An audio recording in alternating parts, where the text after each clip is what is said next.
तो दोस्तों नमस्कार, मैं हूं अनिल और रेसलिंग सुपर धमाल में आपका स्वागत है। तो दोस्तों WWE समर स्लैम 2025 का आयोजन 2 और 3 अगस्त को होने वाला है, जिसमें जॉन सीना की अनडिस्प्यूटेड WWE चैंपियनशिप दांव पर होगी। इतिहास में पहली बार समर स्लैम 2 नाइट्स का होगा, जिसके नाइट 2 का मेन इवेंट होने वाला है कोडी रोड्स और जॉन सीना के बीच। आपको दोस्तों बता दें कि रेसलमेनिया 41 में जब कोडी रोड्स चैंपियन थे, तो ऐसे में वो अपने चैंपियनशिप को रिटेन कर रहे थे, डिफेंड कर रहे थे जॉन सीना के खिलाफ। जॉन सीना उस समय हील थे और उसके बाद जॉन सीना ने उस मुकाबले को जीतकर इतिहास रचा, 17 टाइम वर्ल्ड चैंपियन बनकर। और अब जाकर के मुझे लगता है इतिहास दोहराने वाला है। जी हां, डबल टर्न हमें देखने को मिलने वाला है समर स्लैम 2025 में। तो क्या आप लोग देख सकते हैं? इसलिए वीडियो के अंत तक बने रहे और अगर आप चैनल पर नए हैं, सब्सक्राइब करने के बाद ऑल पर क्लिक करें, क्योंकि फ्री है और यहां आपको हर प्रकार की रेसलिंग जगत से जुड़ी हुई तमाम जानकारी मिलती है और मिलती रहेंगी। इसलिए वीडियो को लाइक करें, शेयर करें, सब्सक्राइब करने के बाद ऑल पर क्लिक जरूर करें। तो चलिए दोस्तों बात करते हैं इस मुकाबले की, John Cena versus Cody Rhodes. ये होगा पार्ट 2। रेसलमेनिया 41 में हमने देखा जॉन सीना हील बने थे और कोडी रोड्स बेबी फेस थे, लेकिन अब जाकर के मुझे ऐसा लगता है कि कोडी रोड्स ने अब टीज कर रहे हैं वो धीरे धीरे कि वो भी अब बेबी फेस से हील की ओर जा रहे हैं, और जॉन सीना ये टीज कर रहे हैं कि वो हील से बेबी फेस की तरफ जा रहे हैं। तो ये डबल टर्न हमें देखने को मिलेगा समर स्लैम 2025 के नाइट 2 के मेन इवेंट में। यानी कि जब समर स्लैम 2025 खत्म होने वाला होगा, तो हम देखेंगे कि कोडी रोड्स बन जाएंगे पूरी तरह से हील और जॉन सीना बन जाएंगे बेबी फेस। जॉन सीना का ये फेयरवेल टूर है और आखिरकार जॉन सीना की बादशाहत को तोड़ेंगे कोडी रोड्स। मुझे तो ऐसा ही लग रहा है, क्योंकि जिस प्रकार रैंडी ऑर्टन को हराया गया है, कोडी रोड्स को पुश कर रहे हैं बार बार। King of the ring tournament उन्होंने जीता, तो ऐसे में ऐसे साफ ये अंदाजा आप लगा सकते हैं कि कोडी रोड्स को WWE पुश कर रही है। और मुझे लगता है कि दूसरी बार अनडिस्प्यूटेड चैंपियन बनेंगे जॉन सीना को हरा करके समर स्लैम 2025 में। ये मुझे लगता है ऐसा होने वाला है। दोस्तों क्या है आपकी राय? अपनी राय आप कमेंट बॉक्स में जरूर दें। और बहुत सारी चीजें, क्योंकि इस स्मैकडाउन में उन्होंने एक घड़ी पहनी हुई थी जो रॉक टीज कर रहे थे। रॉक ने जो है अपनी सोशल मीडिया अकाउंट पर उसी घड़ी का जिक्र किया था जो कोडी रोड्स ने सबसे पहनी। वही चश्मा उन्होंने पहना था, कोडी रोड्स ने सबसे वही बैकस्टेज वही चश्मा पहना हुआ था जो रॉक अमूमन पहनते थे जब वो एक्टिव थे WWE में। तो ऐसे में वही चीजें टीज करना बता रहा है कि हमें ऐसा ही नजारा समर स्लैम में देखने को मिलेगा। चैंपियन बन जाएंगे कोडी रोड्स। रॉक का जो हाथ होगा उनके कंधे पर होगा। रॉक यहां से आने वाले हैं समर स्लैम 2025 में। रॉक और कोडी रोड्स मिलकर के काम करने वाले हैं, और ऐसे में लगता है कि कोडी रोड्स ने अपनी आत्मा रॉक को अब बेच दी है। तो ऐसे में क्या होने वाला है, जॉन सीना पर अटैक करेंगे आकर के द रॉक। वही जो है रॉक बॉटम जैसा वो लगाते हैं, वही आकर के वो जॉन सीना पर लगाएंगे, जैसे कि हमने रेसलमेनिया 40 में देखा। लेकिन वहां उस समय तो जॉन सीना बेबी फेस थे, रॉक हील थे। लेकिन अब जब जॉन सीना बेबी फेस बनेंगे, रॉक तो हील ही रहेंगे, तो ऐसे में वो आकर के एक बार फिर वही रॉक बॉटम लगाने वाले हैं जॉन सीना पर। तो यहां से क्या लगता है, जॉन सीना वर्सेस रॉक भी एक बार हमें देखने को मिलेगा आखिरी बार। ये भी हो सकता है, लेकिन संभावना अब पूरी तरीके से दोस्तों ये है कि रॉक आएंगे समर स्लैम 2025 में, आकर के वो कोडी रोड्स के साथ जुड़ेंगे। कोडी रोड्स बन जाएंगे हील, और वो फिर उसके बाद जॉन सीना को हरा करके बन जाएंगे नए अनडिस्प्यूटेड WWE चैंपियन। और इस प्रकार खत्म होगा समर स्लैम 2025 का इवेंट। क्या लगता है आपको? ऐसा ही होने वाला है? मुझे तो लगता है दोस्तों ऐसा ही होगा। तो चलिए बात करते हैं अब अगली खबर की ओर, जो जुड़ी है the best incarnate Brock Lesnar से। तो कल जैसा कि मैंने आपको बताया, जैसा कि सभी ने आपको बताया होगा कि ब्रॉक लेसनर जो है अब WWE की बैन लिस्ट में है, क्योंकि यहां पर कॉर्मियर ने ये बयान बहुत ही दिया था और इसका उनका ये बयान बहुत ज्यादा वायरल हुआ। बहुत लोगों ने फिर इसे कवर किया कि ब्रॉक लेसनर अगर WWE की बैन लिस्ट में है, तो आप समझ सकते हैं कि अब उनकी वापसी नहीं होने वाली है। समर स्लैम 2025 में उनको पूरे 2 साल हो जाएंगे WWE से बाहर हुए।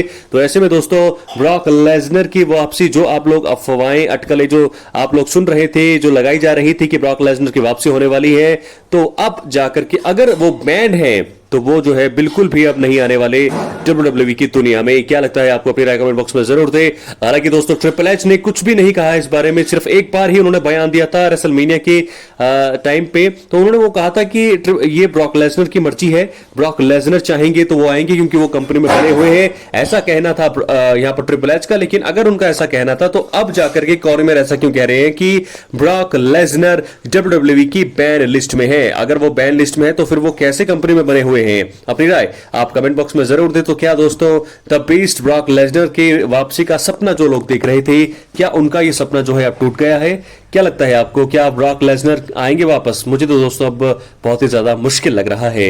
हालांकि कुछ भी हो सकता है, लेकिन फिर भी देखना होगा कि आने वाले वक्त में होने क्या वाला है। अब हम आखिर में बात करने वाले हैं ओटीसी रोमन रेंस के बारे में। रोमन रेंस की वापसी हमेशा चर्चा का विषय रहती है। रोमन रेंस जब वापस आए तो बहुत सारे वो रिकॉर्ड्स भी तोड़ते हैं। तो ऐसे में आपने देखा होगा कि 2024 जब से वो चैंपियनशिप हारे हैं तब से उनकी बुकिंग इतनी खास नहीं रही है, लेकिन उनका रिटर्न सबसे ज्यादा खास रहा है। चाहे वो पिछले साल का समर स्लैम का इवेंट हो, जब कोडी रोड्स और सोलो सिकोआ के बीच मैच चल रहा था, कमाल का उन्होंने कमबैक किया।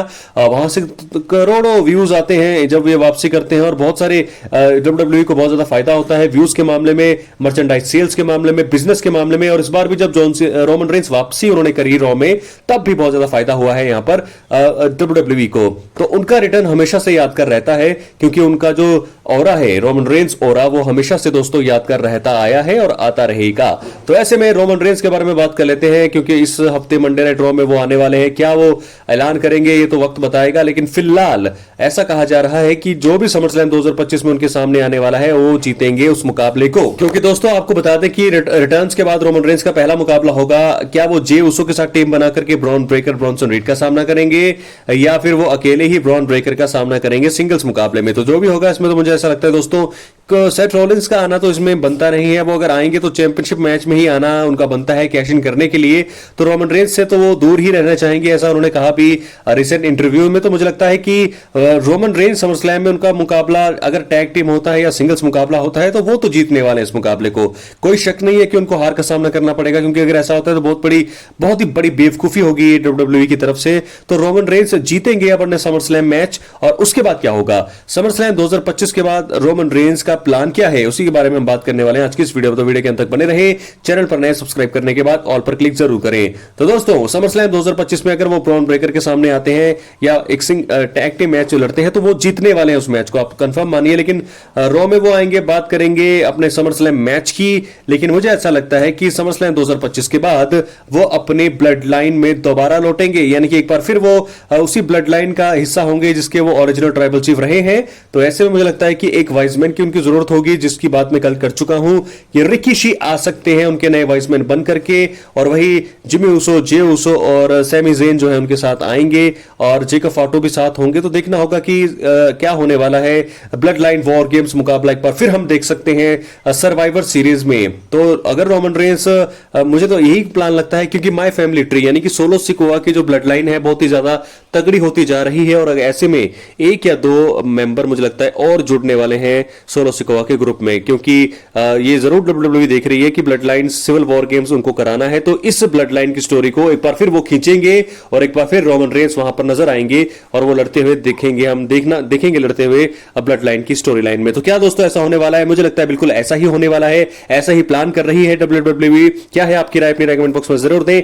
चैनल पर नए सब्सक्राइब करने के बाद ऑल पर क्लिक करें, क्योंकि फ्री होने आपको हर प्रकार की रेसलिंग जगत से जुड़ी हुई तमाम जानकारी मिलती रहेंगी। दोस्तों इसलिए वीडियो को लाइक करें, शेयर करें, सब्सक्राइब करने के बाद ऑल पर क्लिक करें, चैनल पर एक्टिव रहिए। तो मिलते हैं अगले वीडियो में, बहुत बहुत धन्यवाद।